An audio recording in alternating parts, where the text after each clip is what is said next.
Selamat pagi, Bapak, Ibu, dan saudaraku yang dikasihi Tuhan Yesus. Presbiter bertugas mengucapkan selamat beribadah di hari Jumat Agung dalam suasana yang berbeda dengan tahun-tahun sebelumnya. Kita bersyukur masih bisa beribadah di rumah masing-masing.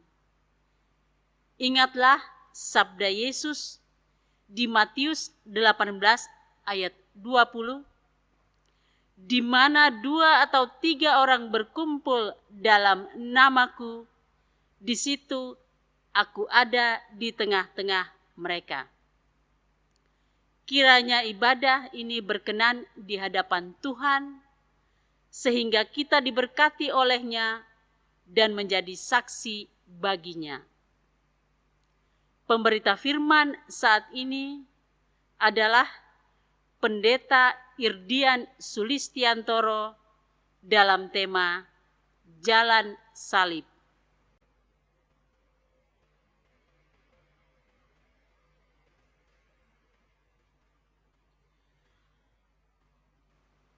Setelah sepanjang malam Tuhan Yesus bergumul di Taman Getsemani dengan derita yang harus ditanggung sampai ditangkap dan dibawa ke pengadilan yang tidak adil terhadap dirinya. Akhirnya Yesus dijatuhi hukuman mati di salib.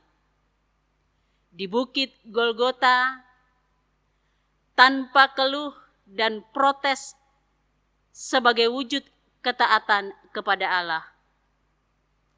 Yesus ditelanjangi, dalam telanjang dia dipaku pada salib yang dipikulnya. Mahkota duri dengan tanda INRI melengkapi penghinaan terhadapnya. Tuhan Yesus akhirnya disalib dan mati. Lalu, di mana para murid? Yesus sendiri menanggung sengsara dan siksaan sampai mati demi keselamatan kita.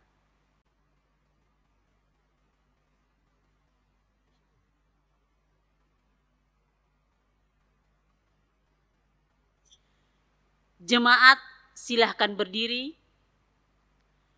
Mari menyambut firman Tuhan yang hadir di tengah persekutuan kita.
Pertolongan kita adalah dalam nama Tuhan yang menjadikan langit dan bumi.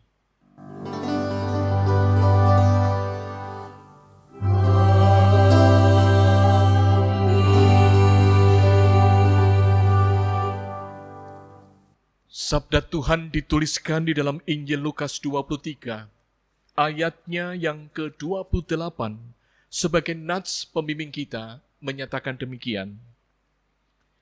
Yesus berpaling kepada mereka dan berkata, "Hai putri-putri Yerusalem, janganlah kamu menangisi aku, melainkan tangisilah dirimu sendiri dan anak-anakmu.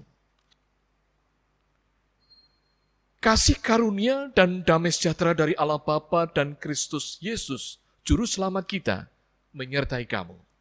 Dan menyertaimu juga.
Jemaat, marilah kita mengaku dosa di hadapan Tuhan dan mohon pengampunannya, diawali dengan pengakuan pribadi.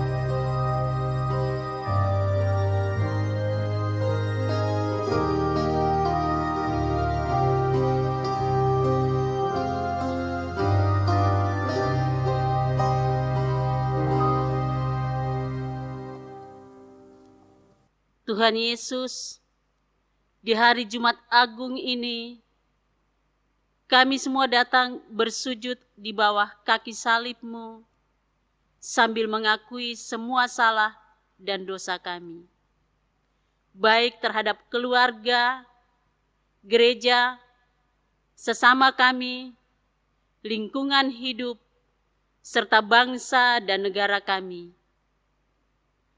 Terlebih terhadap-Mu ya Tuhan.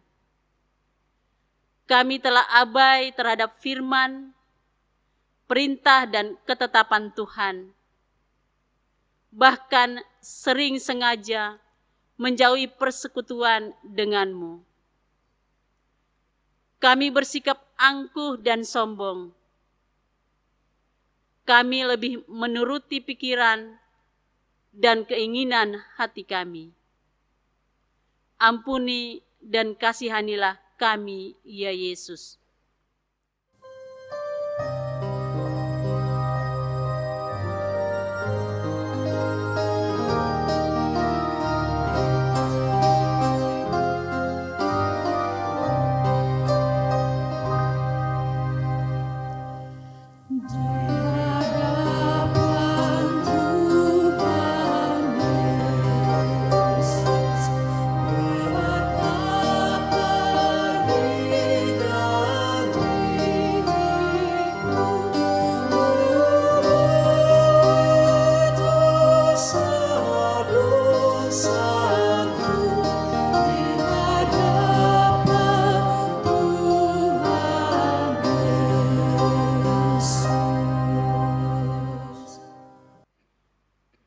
Kami bersalah dan sering tidak peduli terhadap sesama, mengabaikan tanggung jawab sosial kami untuk menolong mereka yang menderita dan membutuhkan pertolongan.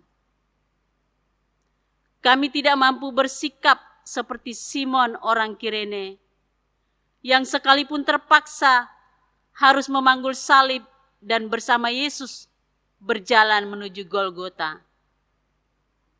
Ia mengabaikan urusan dan kepentingan pribadinya demi meringankan beban seorang yang tidak ia kenal.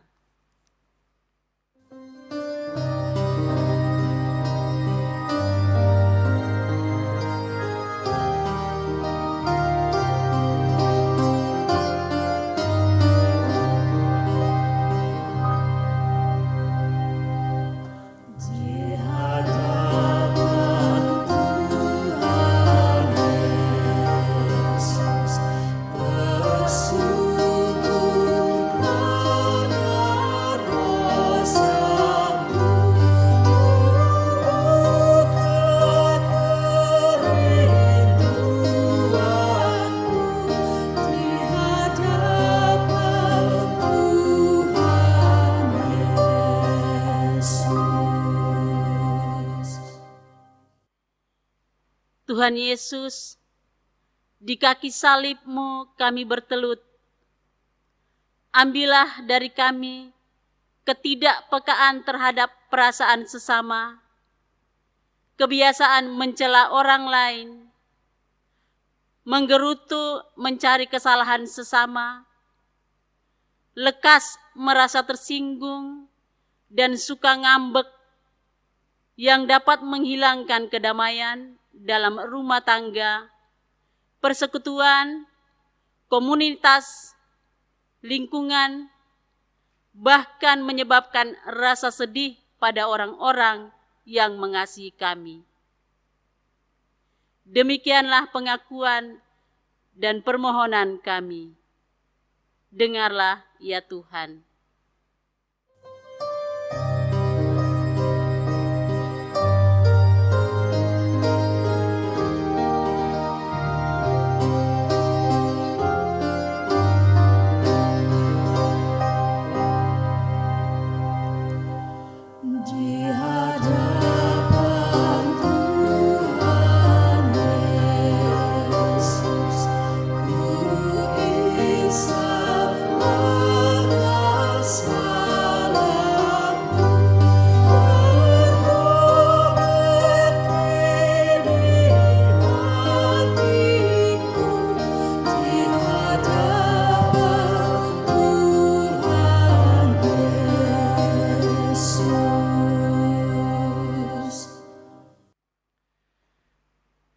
Setiap kita yang telah bertobat, kemudian mengaku dosa dengan tulus, maka dengarkanlah berita anugerah pengampunan, sebagaimana sabda Tuhan dituliskan di dalam kitab Roma pasal 5, ayat 8 hingga 9 menyatakan demikian. Akan tetapi Allah menunjukkan kasih-Nya kepada kita oleh karena Kristus telah mati untuk kita ketika kita masih berdosa. Lebih-lebih karena kita sekarang telah dibenarkan oleh darah-Nya, kita pasti akan diselamatkan dari murka Allah. Kekasih Tuhan, berdasarkan sabda Tuhan itu, maka sebagai pelayan Yesus Kristus kami memberitakan bahwa pengampunan dosa telah berlaku bagi kita sekalian di dalam nama Bapa, Anak, dan Roh Kudus. Syukur kepada Tuhan. Amin. Bagi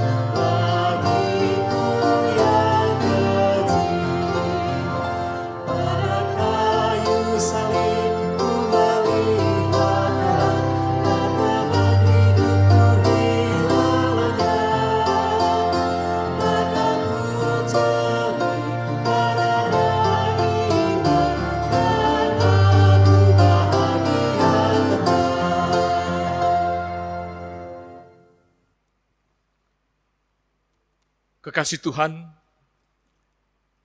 Allah berkenan menyampaikan perintah hidup baru untuk kita sekalian. Untuk itu kami jemput umat bangkit berdiri.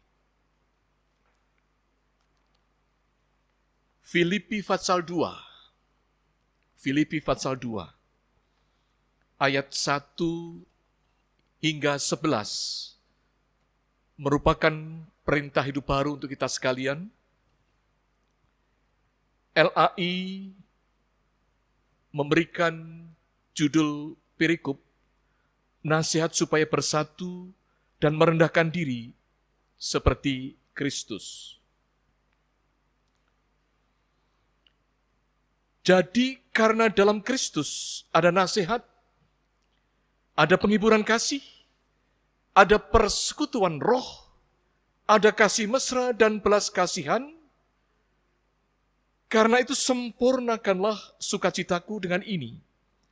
Hendaklah kamu saat sepikir dalam satu kasih, satu jiwa, satu tujuan. Dengan tidak mencari kepentingan sendiri atau puji-pujian yang sia-sia. Sebaliknya, hendaklah dengan rendah hati yang seorang menganggap yang lain lebih utama daripada dirinya sendiri. Dan janganlah tiap-tiap orang hanya memperhatikan kepentingannya sendiri, tetapi kepentingan orang lain juga. Hendaklah kamu dalam hidupmu bersama menaruh pikiran dan perasaan yang terdapat juga dalam Kristus Yesus, yang walaupun dalam rupa Allah, tidak menganggap kesetaraan dengan Allah itu sebagai milik yang harus dipertahankan, melainkan lebih mengosongkan dirinya sendiri dan mengambil rupa seorang hamba dan menjadi sama dengan manusia. Dan dalam keadaan sebagai manusia, ia telah merendahkan dirinya dan taat sampai mati, bahkan sampai mati di kayu salib.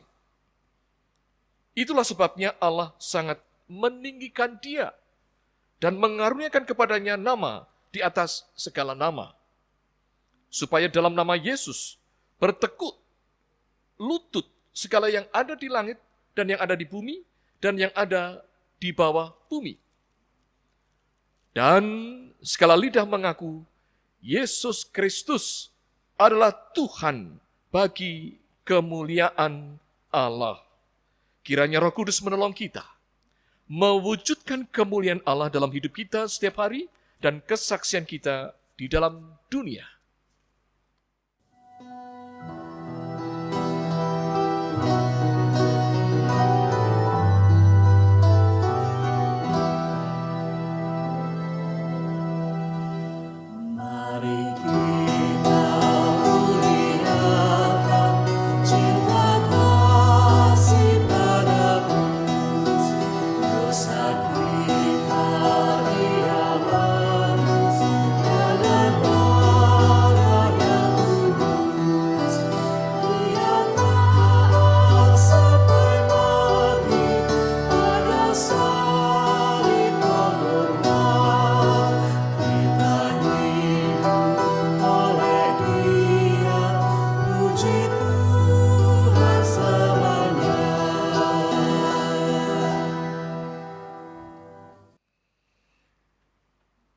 Kekasih-kekasih Kristus, tibalah saatnya kita memasuki layanan sabda. Saat ini kita bersama merayakan peristiwa agung dalam peristiwa Jumat Agung 10 April 2020. Untuk itu marilah kita mempersiapkan pikiran hati kita menerima sabdanya itu yang dituliskan di dalam Injil Lukas 23, ayatnya yang ke-26 hingga 32. Injil Lukas 23, ayat 26 hingga 32. Setelah ditemukan, marilah bersama kita mohon pimpinan Roh Tuhan. Kita berdoa.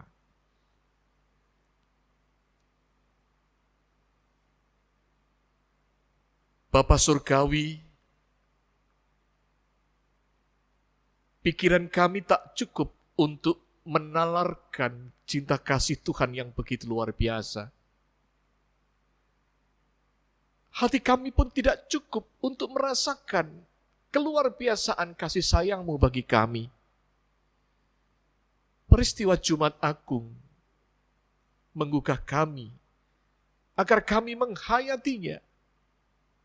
Cinta kasih Tuhan yang luar biasa itu. Ya Bapa, kini kami menyiapkan pikiran hati kami untuk sabda-Mu.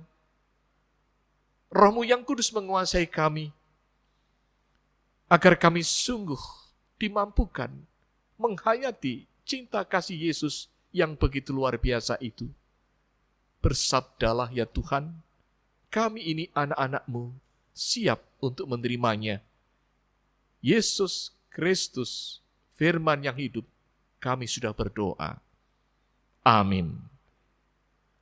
Kami jemput umat bangkit berdiri untuk mendengar dan menyambut sabda Tuhan. Hosiana.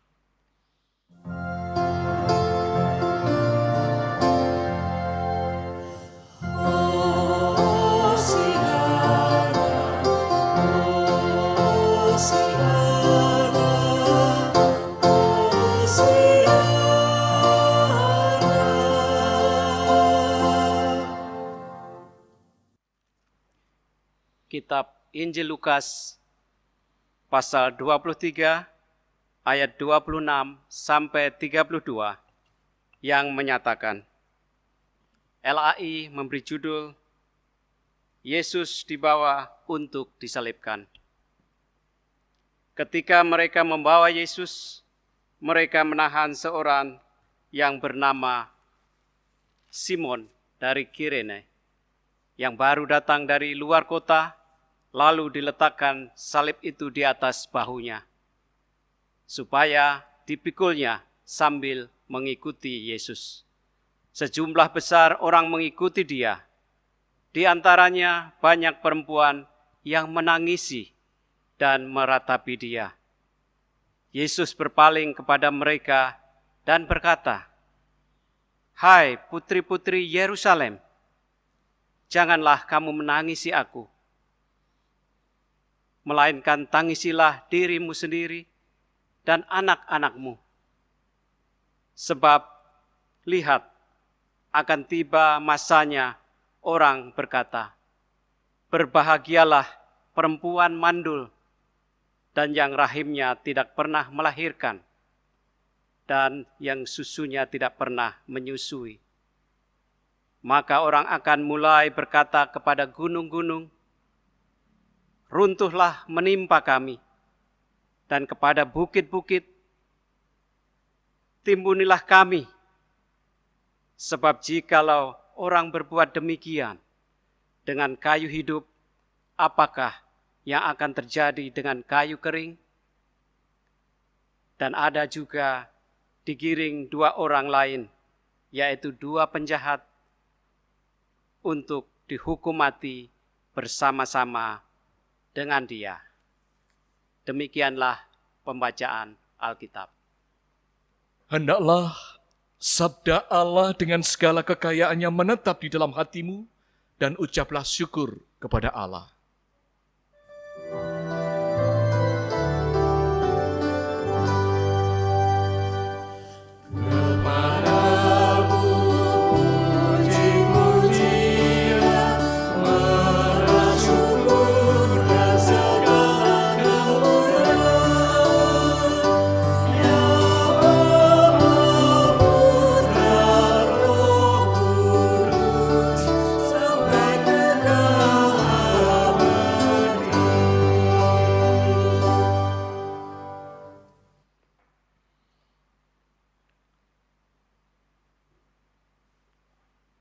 Kekasih-kekasih Kristus, hari ini kita merayakan, menghayati peristiwa yang maha penting. Peristiwa Jumat Agung. Peristiwa Jumat Agung dikatakan sebagai peristiwa maha penting. Mengapa dikatakan demikian? Saudara-saudara, peristiwa Jumat Agung dikatakan maha penting karena peristiwa Jumat Agung merupakan titik kulminasi daripada kehidupan ini. Jumat Agung merupakan titik penentu dari kehidupan ini. Merupakan titik berangkat dari kehidupan ini. Dan Jumat Agung dikatakan sebagai titik klimaks dari karya Tuhan di dalam Kristus yang melaksanakan puncak karyanya via Dolorosa. Tanpa peristiwa itu, maka berakhirlah kehidupan ini. Namun, saudara-saudara,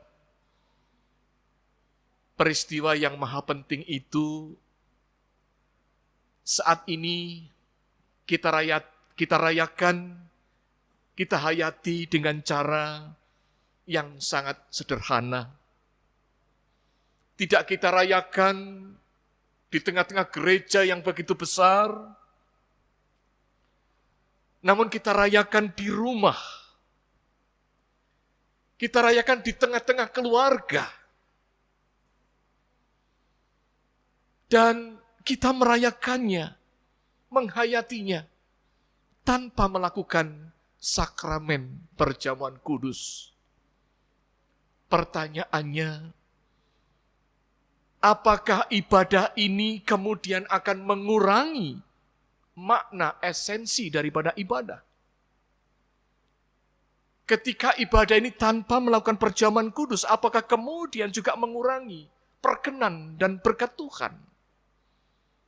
Apakah kemudian mengurangi makna keselamatan bagi kita? Jawabannya sama sekali tidak. Sekali lagi, jawabannya sama sekali tidak. Kekasih Tuhan, dalam keadaan tidak terhalang, sekali lagi, dalam keadaan tidak terhalang, maka sakramen wajib hukumnya. Namun ketika terhalang, maka sakramen tidak wajib untuk dilakukan. Yang menyelamatkan bukan sakramen itu, tetapi siapa yang diperagakan melalui sakramen itu adalah Tuhan di dalam diri Yesus menempatkan diri sebagai borh, sebagai penjamin dalam peristiwa salib. Disitulah yang dibutuhkan iman kita. Sekali lagi, iman kita. Ibadah yang diberkati. Pertama-tama bukan karena tempatnya,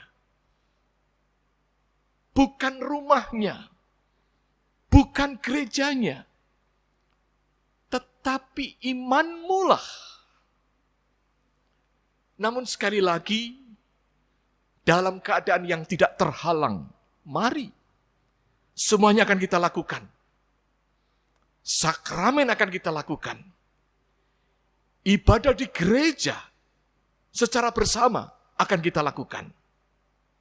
Nah, dalam suasana seperti ini, saat ini saudara, kita diajak untuk melihat siapa sih aku ini.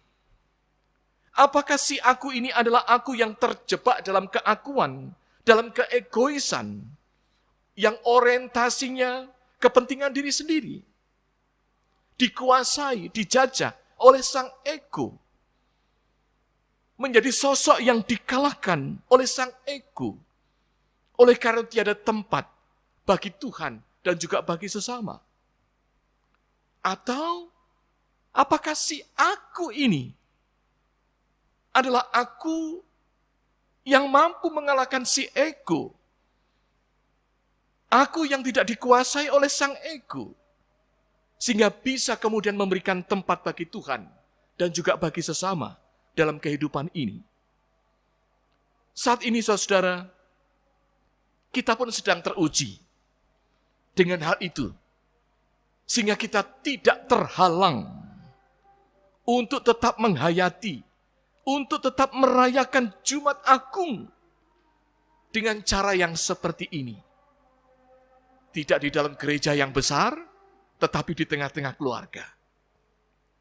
Nah, dari fenomena itu, maka tema khotbah kita, khotbah Jumat Agung pada saat ini, saudara, adalah jalan salib. Jalan salib. Ketika Yesus mengalahkan dirinya sendiri. Ketika Yesus mengalahkan dirinya sendiri.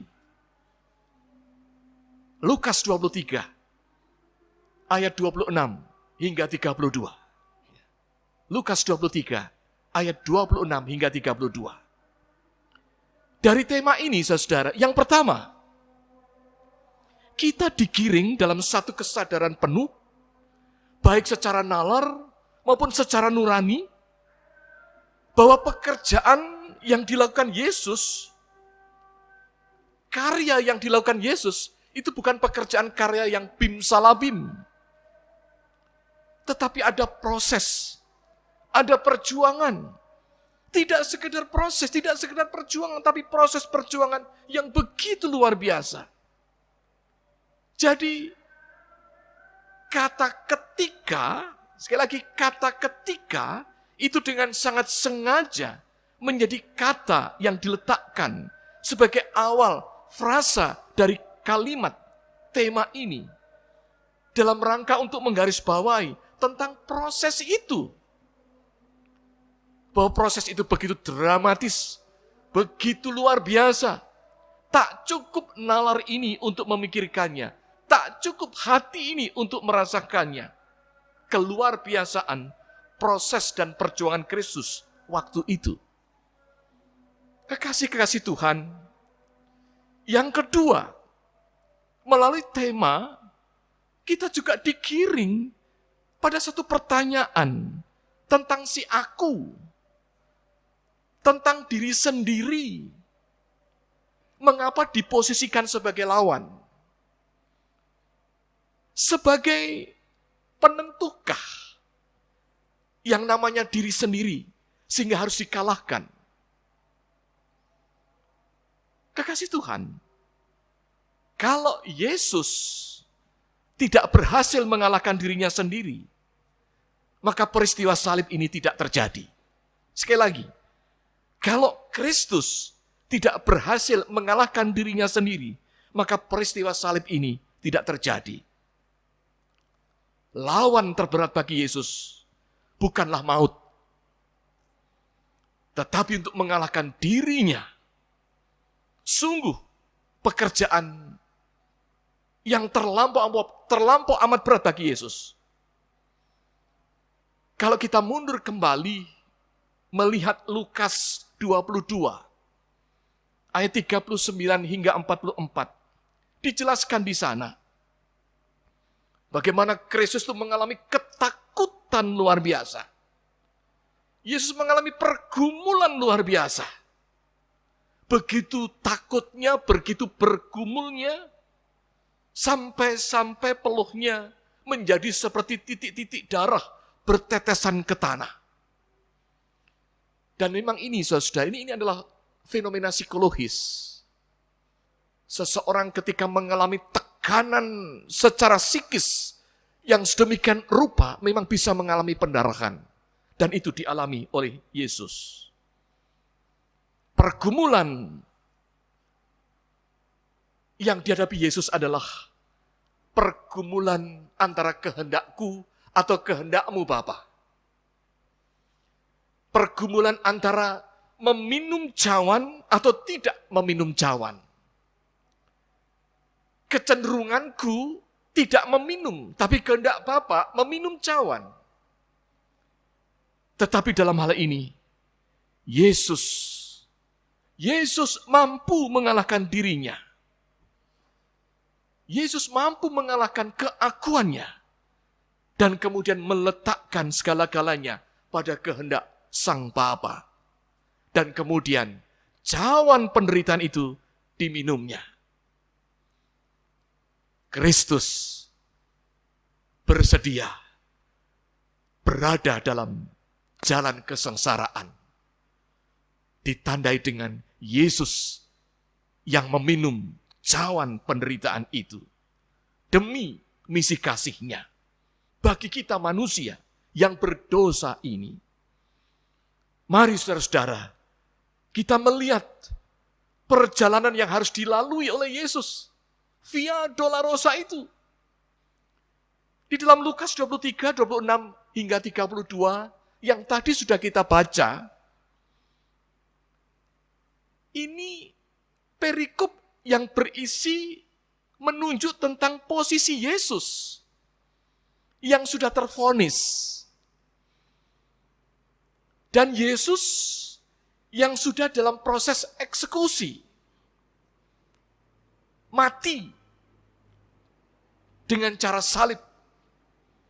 Jadi perikop ini berbicara tentang proses Yesus yang menuju salib itu.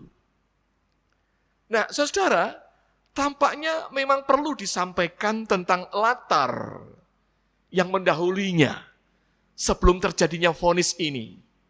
Begini, saudara, pada malam sebelum Paskah, di seluruh kota Yerusalem dan di sekeliling lereng-lereng bukit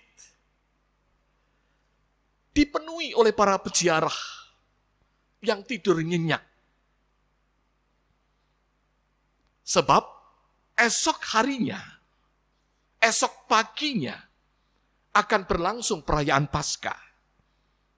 Di hari Sabat, ribuan domba akan disembelih dan akan disantap dalam perjamuan Paskah.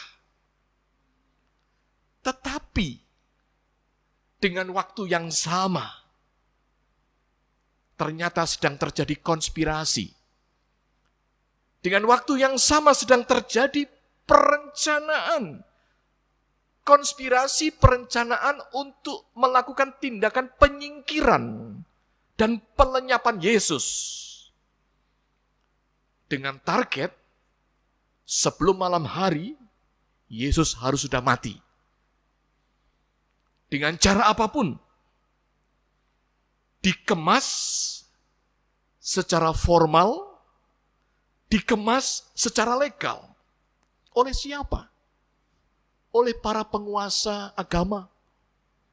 Para penguasa agama, saudara.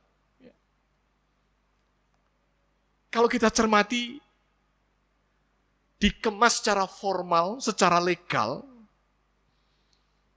seolah-olah proses itu terkesan mengedepankan kebenaran. Terkesan proses itu mengedepankan tentang keadilan. Dan hal itu ditandai ketika Yesus harus mengalami tidak kurang 4 kali pemeriksaan bertingkat dan berlapis. Pemeriksaan pertama, Yesus dibawa ke hadapan Hanas. Hanas itu, saudara, adalah imam agung yang sudah dipensiunkan. De jure yang menjadi imam agung adalah Kayafas, menantunya. Tetapi de facto yang menjadi otak itu Hanas, berkenaan dengan rencana pembunuhan Yesus. Yang kedua, saudara, Yesus pun dibawa ke Sanhedrin. Tidak cukup ke sana saja, tetapi juga dibawa ke Herodes Antipas. Dan kemudian yang terakhir dibawa ke Pontius Pilatus. Diperiksa di sana. Proses yang bertele-tele, proses yang sedemikian rupa, berbelit-belit. Dari penguasa agama sampai dengan penguasa wali negeri Roma, Pilatus. Sesungguh-sungguhnya lah, saudara, dari proses yang berbelit-belit itu, tidak menemukan satu fakta pun kebenaran yang menjadi dasar untuk memvonis hukuman mati bagi Yesus. tidak ditemukan kesalahan secuil pun. Tidak ditemukan kesalahan Yesus. Baik dari sisi fakta ajaran agama tidak ditemukan. Dari sisi fakta politis tidak ditemukan walaupun disodor-sodorkan. Maupun pendekatan secara hukum yuridis, fakta hukum yuridis tidak ditemukan. Sama sekali tidak ditemukan atas kesalahan Yesus untuk memvonis hukuman mati. Namun saudara, karena atas nama pecundang-pecundang yang telah kalah oleh keakuan, oleh keegoisannya, demi tetap terjaga status quo-nya, demi tetap terjaga popularitasnya, tetap terjaga status sosialnya, status politisnya, maka mereka lebih memilih meninggalkan nilai-nilai hakiki dari kebenaran, lebih memilih meninggalkan nilai-nilai hakiki dari keadilan. Bagi Yesus, yang namanya vonis, saudara-saudara, sesungguhnya sudah mereka ketok sebelum proses pengadilan berjalan. Sungguh tragis, sungguh mengenaskan, dan sungguh mengerikan, saudara. Di situ kita melihat atas nama egoisme, atas nama keakuan, manusia bisa berubah menjadi monster-monster yang siap membinasakan siapapun. Tetapi itulah jalan penderitaan yang harus Yesus lalui. Saudara-saudara, vonis salib, sejarawan Cicero menggambarkan sebagai hukuman yang paling kejam, memuakkan. Dan seorang Yosefus katakan, salib adalah cara kematian yang paling menyedihkan. Dan itu dialami oleh Yesus. Yesus mengalami penderitaan secara maksimal, baik secara fisikal maupun secara psikis. Itu dialami oleh Yesus. Begitu menyedihkan. Dan saudara, atas apa yang dialami oleh Yesus yang begitu menderita itu, sesungguhnya lah begitu banyak orang yang meratapi dan menangisinya. Simon dari Kirene,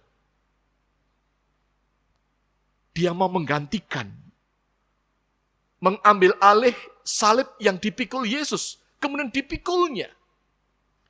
Pertama-tama bukan karena ia ditodong, ditekan oleh pasukan Romawi, bukan. Pertama-tama karena simpati, empati, dan kasihnya kepada Yesus. Dan sisi lain, ada perempuan-perempuan yang menangis meratapi Yesus sedemikian rupa atas penderitaan Yesus. Sampai Yesus pun berpaling kepadanya. Justru Yesus yang menyapa mereka dengan penuh kasih. Ucapan bukan ucapan orang yang tidak berdaya, tetapi ucapan sebuah integritas yang luar biasa. Kendati menderita, ia tetap mengucapkan kata-kata yang penuh dengan wibawa. Hai putri-putri Yerusalem. Kalimat itu, saudara, adalah kalimat yang mengandung nilai keprihatinan Yesus. Justru bukan atas dirinya, tapi keprihatinan Yesus melihat putri-putri Yerusalem itu. Melihat Yerusalem itu. Tidak lama setelah peristiwa salib ini, kita ketahui bersama, mereka akan mengalami penderitaan yang luar biasa. Kasihanilah dirimu. Kasihanilah dirimu. Perlu disampaikan kepada kita, saudara, pada kebanyakan orang yang tereksekusi salib, biasanya orang itu kehilangan kesadaran. Ada proses dari sadar sampai kehilangan kesadaran. Tapi rata-rata dipercepat untuk sampai pada kehilangan kesadarannya dengan ramuan-ramuan tertentu yang sifatnya mengandung obat bius. Sehingga rata-rata orang yang tervonis salib itu berada dalam kondisi tidak sadar, di luar kesadaran. Tetapi berbeda dengan Yesus. Berbeda dengan Yesus, saudara-saudara. Yesus tetap dalam posisi sadar, sesadar-sadarnya. Bahkan Yesus pun menolak untuk menerima minuman yang sifatnya untuk menghilangkan rasa sakit itu. Nah, ini disampaikan kepada kita dengan tujuan begini, saudara. Agar kita bersama diajak untuk melihat ucapan-ucapan yang diucapkan oleh Yesus. Bahwa seluruh ucapan-ucapan yang diucapkan Yesus, itu Yesus dalam posisi sadar, sesadar-sadarnya. Diucapkan di kayu salib itu. Bahkan ada ucapan yang sangat keras. Dan ucapan ini bahkan merupakan teriakan, saudara. Teriakan, bukan ucapan lagi. Teriakan. Yesus berteriak. Karena menderita. Eloi, Eloi, lama sabachthani. Ya Aba, ya Bapa, kenapa engkau meninggalkan aku? Ini adalah klimaks penderitaan Yesus. Penderitaan yang termenderita dari yang paling menderita adalah ketika ditinggal Tuhan. Ketika ditinggal oleh Allah Bapanya. Nah, teriakan penderitaan yang seperti itu pun, itu Yesus ucapkan dalam keadaan sadar. Sangat sadar. Kekasih Tuhan, perlu disampaikan juga kepada kita, kebanyakan mereka yang tervonis salib, ketika masih dalam keadaan titik sadar, maka di mulutnya penuh dengan sumpah serapah, kutuk, yang ditujukan kepada orang-orang yang ada di sekitarnya. Tetapi tidak untuk Yesus. Yesus dalam kondisi sadar pun, menderita pun, dari mulutnya, dari ucapannya, bukan berisi kutuk dan sumpah serapah. Tetapi yang keluar dari mulutnya adalah ucapan doa, ucapan berkat yang dikeluarkan dari mulut Yesus. Ya Bapa, ampunlah mereka, karena mereka tak tahu atas apa yang telah mereka perbuat. Ucap-ucapan doa pengampunan, doa berkat, begitu luar biasanya yang dilakukan Yesus. Dan ucapan Yesus ditujukan kepada mereka-mereka yang telah menyalibkannya. Dan ada satu kata yang luar biasa, saudara, diucapkan dengan kondisi sadar. Ucapan yang begitu menentukan. Ucapan tetelestai. Tetelestai. Sudah selesai. Kata-kata itu menjadi pengesah bahwa dia telah menyelesaikan karya mesianiknya secara tuntas. Tak ada sedikit pun yang tertinggal. Kristus telah membayar lunas untuk menyelamatkan kita semua.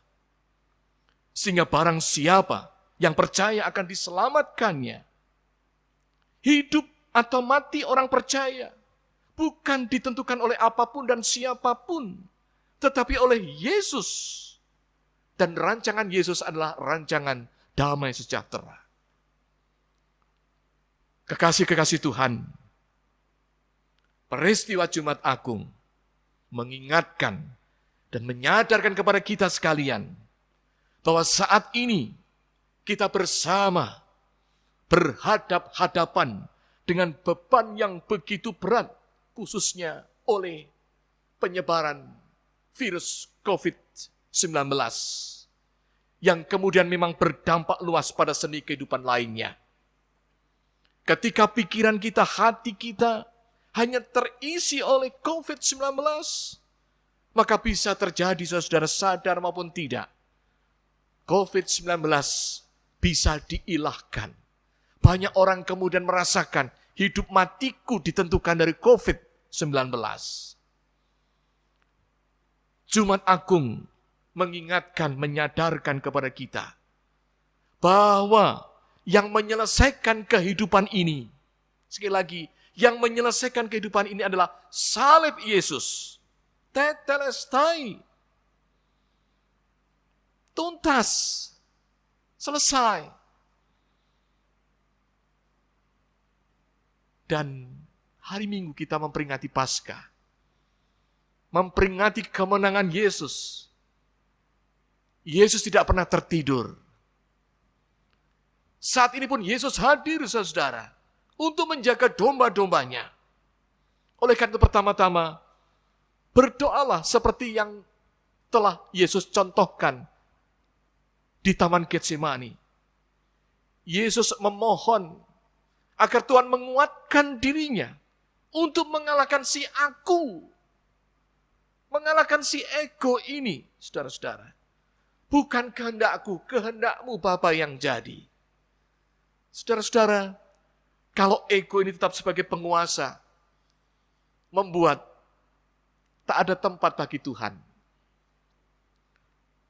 Membuat tak ada tempat bagi sesama kita. Gak sempat lagi mempersilahkan Tuhan untuk hadir dalam kehidupan ini. Karena keegoan kita.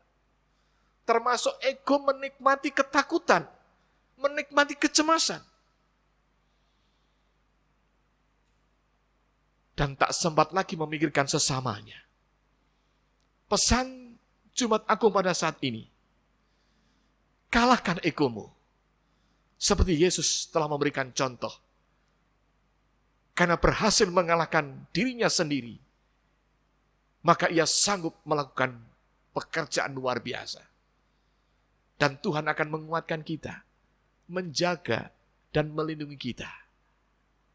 Yang menyelesaikan kehidupan ini adalah Yesus, bukan yang lainnya.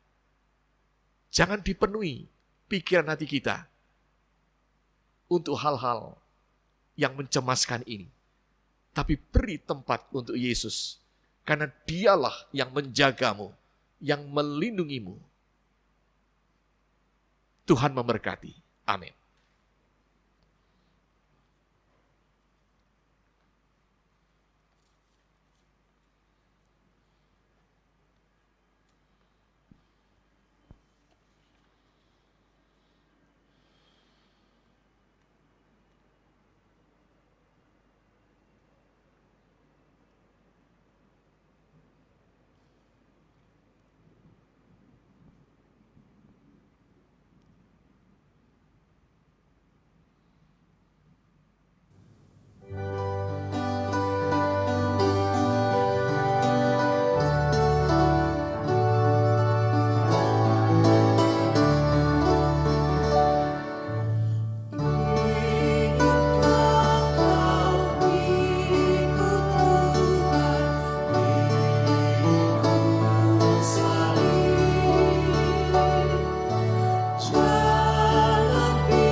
kami jemput umat bangkit berdiri.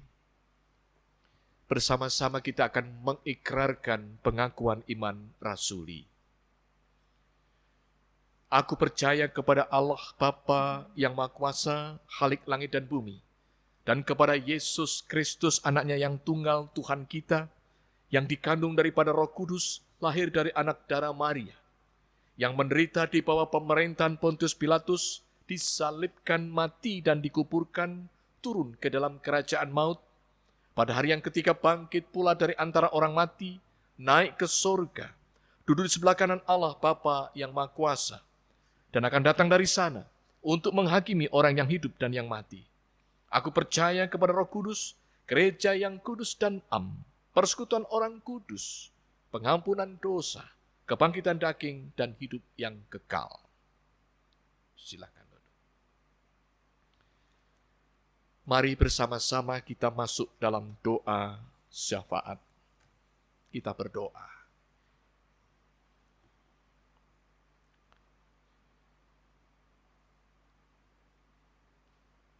Bapa Allah surgawi, dalam peristiwa Jumat Agung ini, Engkau boleh mengingatkan kepada kami agar kami dimampukan untuk menangisi diri kami sendiri. Karena kami sering menjadi pecundang, kalah dengan keakuan kami. Namun Yesus boleh mengingatkan kepada kami, pekerjaan besar dapat dilakukan pertama-tama ketika mampu mengalahkan keakuan ini. Terima kasih Bapa.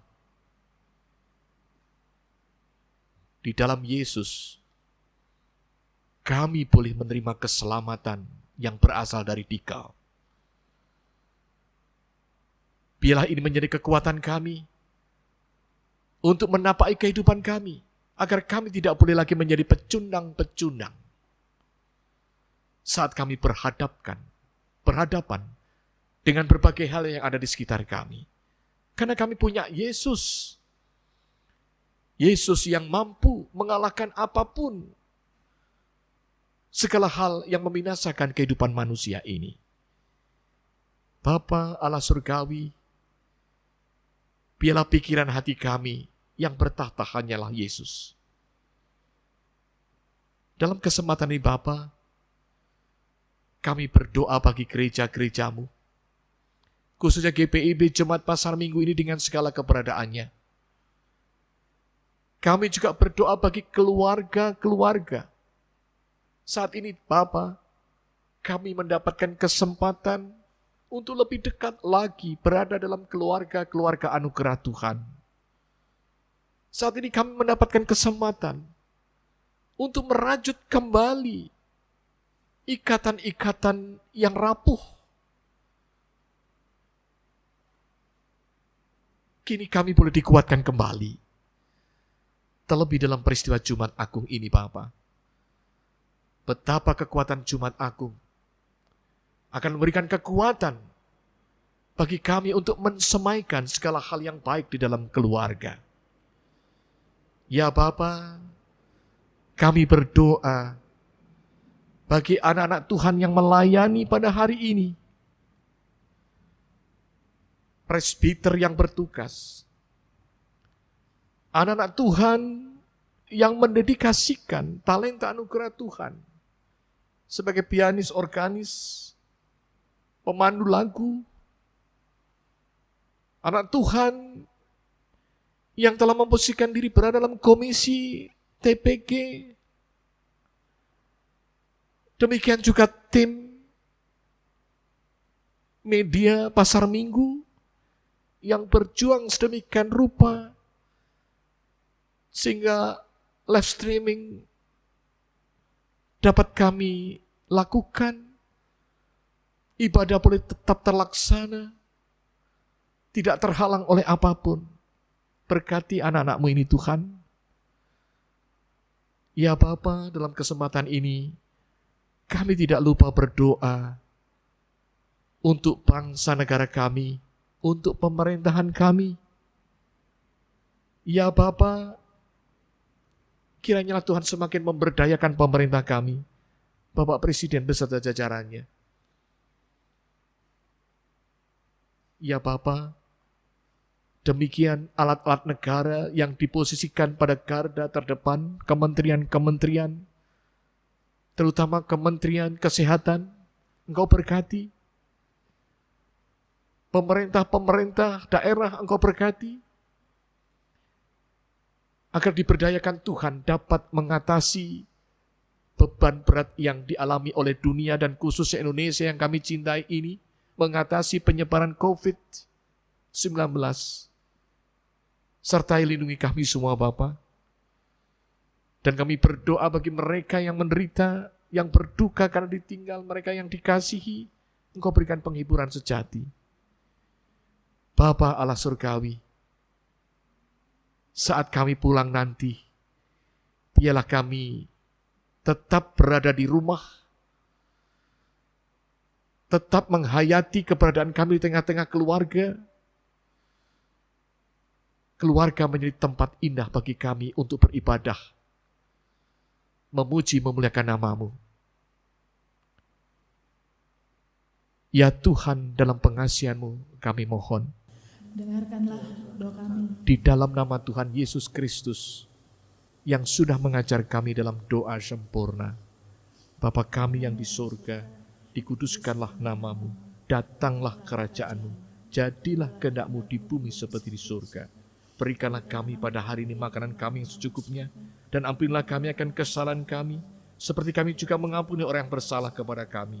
Dan janganlah membawa kami ke dalam pencobaan, tetapi lepaskanlah kami daripada yang jahat.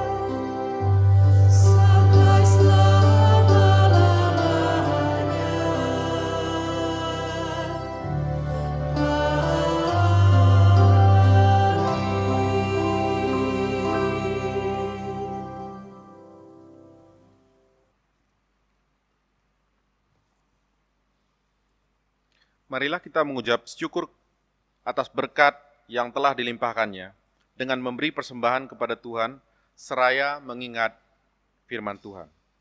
Karena itu, saudara-saudara, demi kemurahan Allah, aku menasihatkan kamu, supaya kamu mempersembahkan tubuhmu sebagai persembahan yang hidup, yang kudus dan yang berkenan kepada Allah. Itu adalah ibadahmu yang sejati. Roma 12 ayat 1. Tuhan memberkati saudara dan persembahan saudara. Andaikan Yesus, kau bukan milikku.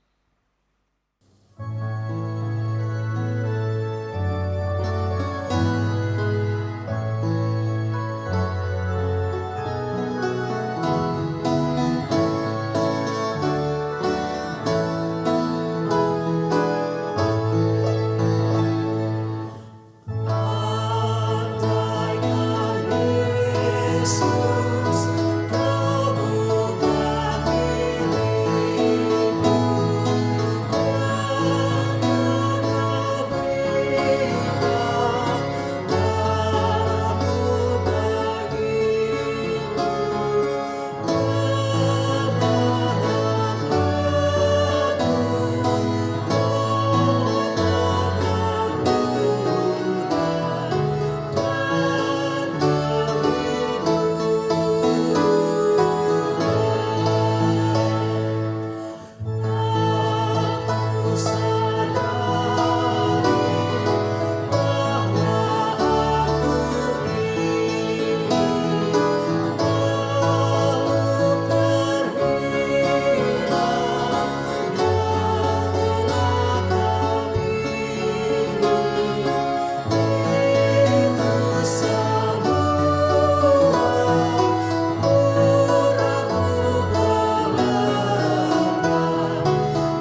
Jemaat, mari berdiri untuk berdoa menyerahkan persembahan kita kepada Tuhan.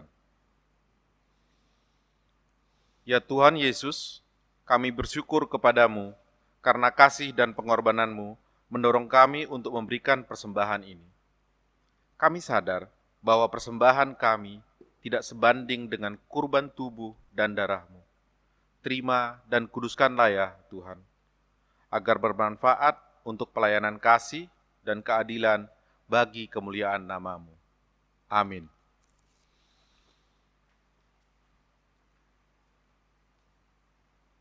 Kita akan segera mengakhiri ibadah ini untuk kami jemput umat bangkit berdiri. Terimalah amanat pengutusan. Kekasih-kasih Tuhan, lakukanlah firman Tuhan yang telah kita terima tadi dalam kehidupan kita sehari-hari.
Umat Tuhan, kini arahkanlah hati dan pikiranmu kepada Tuhan, serta terimalah berkat-Nya.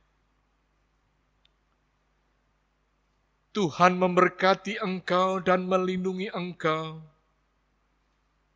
Tuhan menyinari engkau dengan wajah-Nya dan memberikan engkau kasih karunia. Tuhan menghadapkan wajah-Nya kepadamu dan memberikan engkau damai sejahtera.